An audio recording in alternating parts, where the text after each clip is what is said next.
नमस्कार बंधुरा आमी चंदन। आपनी कि निजेर व्यवसा शुरू करते चान कोथा थेके शुरू करबेन बुझते पारछेन ना, ताहले चलुन आजकेर भिडियोटाते आमी आपनाके किभाबे कम मूलधन दिए एकटा व्यवसा शुरू करे सेटाके सफलतार शिखरे निये जावा जाय से ब्यापारे जानाबो। आमरा आजकेर भिडियो थेके शिखबो किभाबे एकटा व्यवसार जन्य भालो आइडिया खुंजे पेते हय, किभाबे कम मूलधन दिए एकटा व्यवसा शुरू करा जाए, किभाबे एकटा कास्टमारेर चाहिदा बुझबो एवं मार्केटिंग ओ प्रफिट किभाबे बाड़ानो जाए। तो बंधुरा चलुन शुरू करा जाक। बिजनेस आइडिया बाछाई। बंधुरा प्रथमे जेटा देखते हबे आपनार आग्रह ओ दक्षता। आपनी कोन जिनिसटा करते खूब भालोबासेन, आपनी कोन विषये खूब दक्ष, এই দুটো জিনিসের উপর ভিত্তি করে আমরা একটা ব্যবসা শুরু করতে পারি। তার কারণ যদি আপনার সেই কাজটা ভালো লাগে তাহলে আপনি সেটা দীর্ঘ সময় ধরে করতে পারবেন। তাই এই দুটো হচ্ছে মূল জিনিস আপনার ব্যবসা শুরু করার ক্ষেত্রে। তো বন্ধুরা এবার আমরা খুঁজে বার করব যে কিভাবে একটা বিজনেসের জন্য ভালো আইডিয়া পাওয়া যেতে পারে। বন্ধুরা আমরা কেবলমাত্র যদি মানুষের প্রবলেমগুলো শুনতে থাকি এবং সেই প্রবলেম অনুযায়ী কিছু সমাধান করতে পারি তাহলে সেটা একটা বিজনেসে গিয়ে দাঁড়ায়। তাই আপনি প্রথম যেটা করতে পারেন, লাস্ট এক সপ্তাহ ধরে আপনি যে জিনিসটার জন্য বিরক্ত ফিল করছেন বা অসুবিধা মনে করছেন সেই জিনিসটাকে খুঁজে বার করুন এবং তার সমাধান কি হতে পারে সে ব্যাপারটাও ভাবুন। আর এটা ভেবে দেখুন যে এই ধরনের সমস্যার সম্মুখীন বাকি লোকেরা কি হতে পারে। যদি হতে পারে তাহলে এটাকে নিয়ে একটা ব্যবসা তৈরি করা যেতে পারে। তাছাড়া আপনি এটা করতে পারেন, বিভিন্ন মানুষের সঙ্গে মেলামেশার সময় আপনি তাদের কাছ থেকে জানতে পারবেন যে তাদের জীবনে কি ধরনের সমস্যা চলছে এবং সেটাকে আপনি কি কোনোভাবে সমাধান দিতে পারেন, তাহলে সেটাও একটা ব্যবসায় গিয়ে দাঁড়ায়। ব্যবসার মূল লক্ষ্য হচ্ছে আপনি কোনো মানুষকে কোনোভাবেই সাহায্য করবেন আর সেই মানুষ তার পরিবর্তে আপনাকে অর্থ প্রদান করবে। তো এইভাবে আপনি একটা ব্যবসার আইডিয়া খুঁজে পেতে পারেন। কিছু কমন বিজনেস আইডিয়া যা আমি আপনাদের সঙ্গে শেয়ার করব সেটা হচ্ছে অনলাইন বিজনেস। অর্থাৎ প্রথম যে বিজনেসটা হচ্ছে সেটা হচ্ছে ড্রপ শিপিং। আপনি কোনো ওয়েবসাইট থেকে কোনো প্রোডাক্টকে নিয়ে মার্কেটিং করলেন, কাস্টমারের কাছে পৌঁছালেন।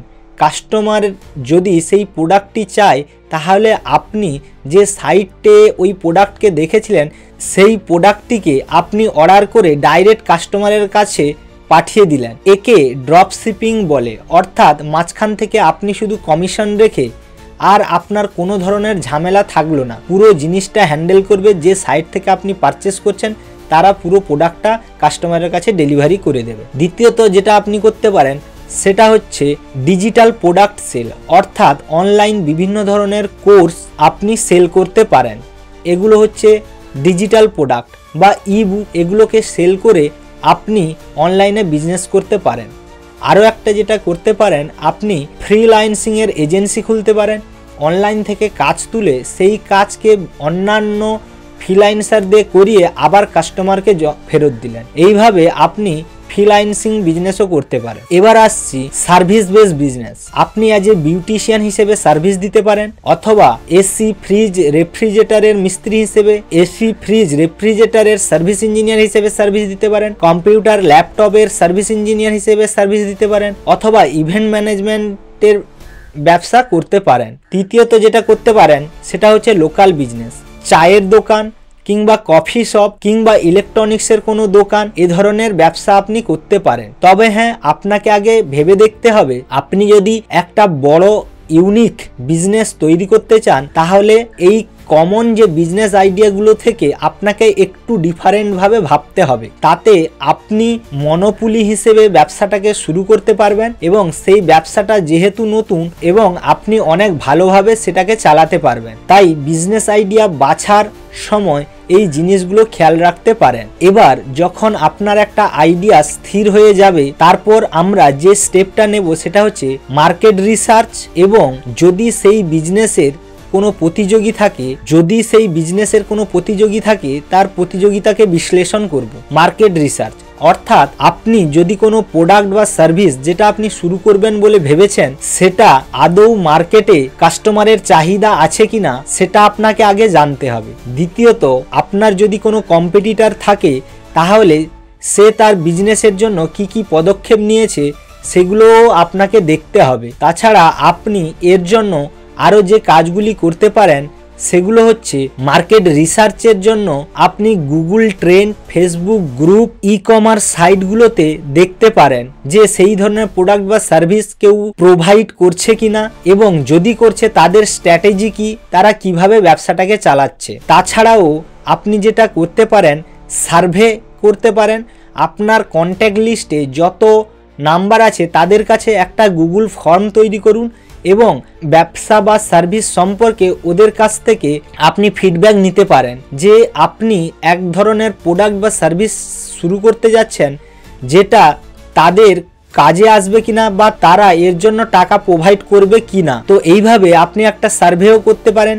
এই সার্ভে আপনি কোথাও জনসমাক্ষে যেখানে অনেক লোকজন জড়ো হয় সেরকম পার্ক বা কোনো জায়গায় গিয়ে সেখানেও আপনি সার্ভে করতে পারেন। এইভাবে আপনি মার্কেট রিসার্চ এবং বিশ্লেষণ করতে পারেন আপনার প্রোডাক্ট বা সার্ভিসটা মার্কেটে চলবে কিনা। তো বন্ধুরা, আপনার এলাকায় কোন ধরনের ব্যবসার চাহিদা সবথেকে বেশি নিচে কমেন্টে জানাতে ভুলবেন না। মূলধন ও বাজেটের পরিকল্পনা। বন্ধুরা, প্রথম যে জিনিসটা আমি বলবো, কোনো ব্যবসা শুরু করার আগে আপনি যাকে আপনার কাস্টমার বলে ভাবছেন তাদের সঙ্গে কথা বলে দেখুন যে তারা আপনাকে ওই প্রোডাক্ট বা সার্ভিস তৈরির পূর্বে টাকা দেওয়ার জন্য রাজি কিনা।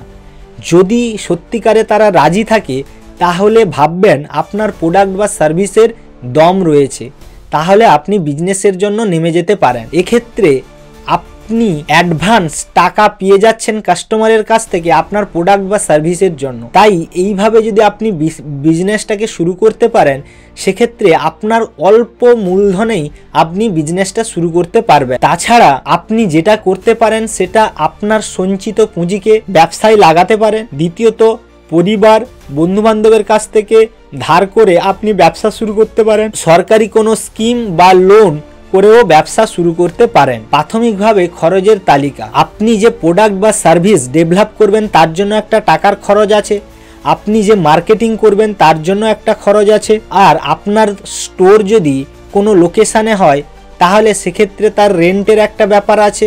আর প্রথম ব্যবসা শুরু করতে যে সোশ্যাল মিডিয়া সেটআপ তৈরি করতে হবে তার জন্য একটা খরচা আছে। একটা ছোট্ট বিজনেস শুরু করতে গেলে আপনার কি মনে হয় কত টাকা খরচ হতে পারে আপনি কমেন্টে জানাবেন। বিজনেস সেটআপ ও মার্কেটিং স্ট্র্যাটেজি। একটা বিজনেস শুরু করতে গেলে প্রথমে বিজনেসের লাইসেন্স ও রেজিস্ট্রেশনের প্রয়োজন হয়। দ্বিতীয়ত, জিএসটি ও প্যান এটাও প্রয়োজন আছে। তৃতীয়ত, ব্র্যান্ড নেম এবং একটা লোগোর প্রয়োজন আছে। প্রথম 30 দিনের মার্কেটিং প্ল্যান। আপনি ফেসবুক, গুগল, ইনস্টাগ্রাম, ইউটিউব এগুলোতে অ্যাড রান করতে পারেন।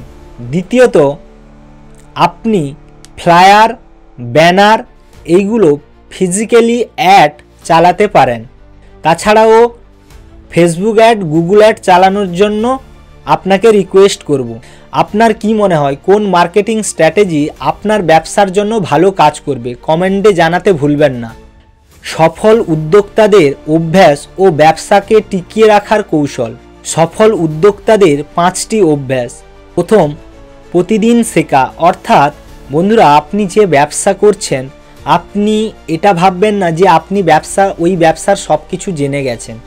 আপনাকে সেই ব্যবসা রিলেটেড প্রতিদিন কিছু না কিছু পড়তে হবে, কিছু না কিছু শিক্ষা গ্রহণ করতে হবে, যাতে আপনি ওই ব্যবসায় অনেক আপডেট থাকতে পারেন এবং আপনি ওই ব্যবসায় আরও ভালো কিছু করতে পারেন। দ্বিতীয়, কঠোর পরিশ্রম ও ধৈর্য। আপনি ব্যবসা শুরু করেই এটা ভাববেন না যে আমি আজকে ব্যবসা শুরু করেছি কাল থেকে আমি ভালো প্রফিট করতে পারবো বা বড় ব্যবসা করে নেব। এর জন্য আপনাকে কঠিন পরিশ্রম এবং ধৈর্য ধরে ব্যবসাটাকে করতে হবে। তৃতীয়, কাস্টমারের গুরুত্ব। বেশিরভাগ ব্যবসার ক্ষেত্রে দেখা গেছে বন্ধুরা, আমরা কাস্টমারকে গুরুত্ব দিই না, কিন্তু একটা ব্যবসার ক্ষেত্রে একটা কাস্টমারই সব কিছু। তাই আপনি যতটা পসিবল একটা কাস্টমারকে খুশি করার চেষ্টা করুন, তাহলে আপনার দোকানের নাম খুব তাড়াতাড়ি ছড়িয়ে পড়বে। কারণ ওয়ার্ড অফ মাউথ ব্যাপারটা ঘটবে, সে আপনার দোকানের প্রচার ঘটাবে অন্য জায়গায় যে ওই দোকানটা খুবই ভালো, তুই ওখান থেকে কোনো কিছু নিতে পারিস। এইভাবে অনেকটাই ডিপেন্ড করে ওয়ার্ড অফ মাউথ, যেটা আপনাকে অ্যাডভার্টাইজের জন্য একটা কাস্টমারকে আনতে টাকাটা খরচা হতো, সেই টাকা আপনার খরচা হবে না, অনেকটাই সেফ হয়ে যাবে। সেটা হচ্ছে ওয়ার্ড অফ মাউথ। তাই কাস্টমারের খেয়াল রাখুন। ব্যর্থতা থেকে শেখা, অর্থাৎ বন্ধুরা, কোনো কিছু ব্যবসা করতে গিয়ে আপনি যদি কোনো কারণে ব্যর্থ হন, তাহলে সেই জিনিস থেকে আপনাকে শিক্ষা নিতে হবে যে কি কারণে এটা ব্যর্থ হলো, এবং নেক্সট টাইম যাতে এই ভুলটা না হয় সেদিকে আপনাকে নজর দিতে হবে, এবং সেই ব্যর্থতা থেকে আপনি যে শিক্ষা পেয়েছেন সেটাকে মাথায় রেখে আপনাকে সামনের দিকে এগোতে হবে। আপনি ব্যর্থ হয়েছেন বলে ছেড়ে দেবেন, এরকম করলে কিন্তু চলবে না, আপনাকে লেগে থাকতে হবে। সঠিক নেটওয়ার্ক তৈরি করা, অর্থাৎ আপনি যে বিজনেসটা তৈরি করছেন তার একটা নেটওয়ার্ক তৈরি করুন, অর্থাৎ সেই বিজনেস রিলেটেড আরও মানুষদের সঙ্গে কথা বলুন এবং তাদের সঙ্গে যোগাযোগ রাখুন। তারা কিভাবে তাদের ব্যবসাকে আরও উপরের দিকে নিয়ে গেছে সেই বিষয়গুলো জানার চেষ্টা করুন। এইভাবে আপনি যদি সঠিক নেটওয়ার্ক তৈরি করতে পারেন, তাহলে খুব সহজে আপনার ব্যবসা অনেক বড় আকার ধারণ করবে। আপনি কি কখনো কোনো ব্যবসা শুরু করতে চেয়েছিলেন এবং ব্যবসা শুরু করে ব্যর্থ হয়েছেন? তাহলে শেয়ার করবেন কমেন্টে। আমরা এই ভিডিও থেকে যে জিনিসগুলো শিখলাম তা হলো বিজনেস আইডিয়া খুঁজে বার করা, মার্কেট রিসার্চ ও বাজেট তৈরি করা, মার্কেটিং ও সফলতার কৌশল। আপনার বিজনেস সফল করতে এই ভিডিওটি বন্ধুদের সঙ্গে শেয়ার করুন, আর ভিডিওটা ভালো লেগে থাকলে লাইক করুন এবং চ্যানেলটাকে সাবস্ক্রাইব করুন। তো বন্ধুরা, ভিডিওটা দেখার জন্য অসংখ্য ধন্যবাদ। দেখা হচ্ছে পরের ভিডিওতে।